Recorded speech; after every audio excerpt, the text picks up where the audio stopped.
Sir, good bad ugly இந்த திரைப்படம் நேற்று வெளியாகி அமோக வரவேற்பை பெற்றிருக்கு அப்படின்றாங்க. அது எப்படி சார் இருக்குது உங்களுடைய பார்வையில்? மிக பெரிய கலெக்ஷன் பண்ணியிருக்கு.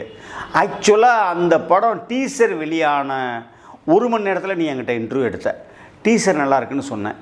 அதுக்கப்புறம் உனக்கு எக்ஸ்க்ளூசிவாக சொன்னேன், வெளிநாடு சென்சார் பார்த்தவங்க ரொம்ப படம் நல்லா இருக்குன்னு சொல்கிறாங்க.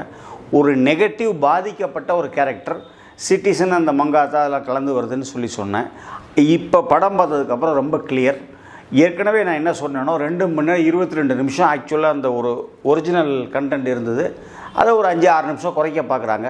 இப்போ குறைச்சிட்டு கரெக்டாக 2 மணி நேரம் 18 நிமிஷம் யூஏ சர்டிஃபிகேட்டு.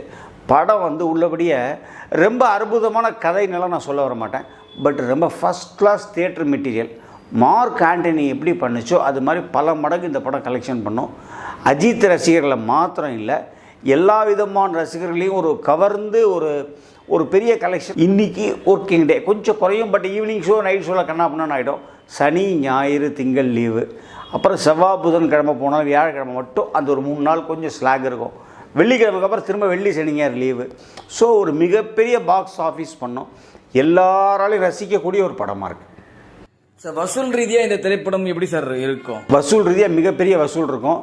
இந்த வசூலை இந்த சண்டே போய் அடுத்த சண்டே முடிச்சுட்டு அடுத்த திங்கக்கிழமை காலையில் நீ எனக்கு இன்டர்வியூக்கில் அன்றைக்கி நான் உனக்கு அந்த நம்பர் சொல்கிறேன்.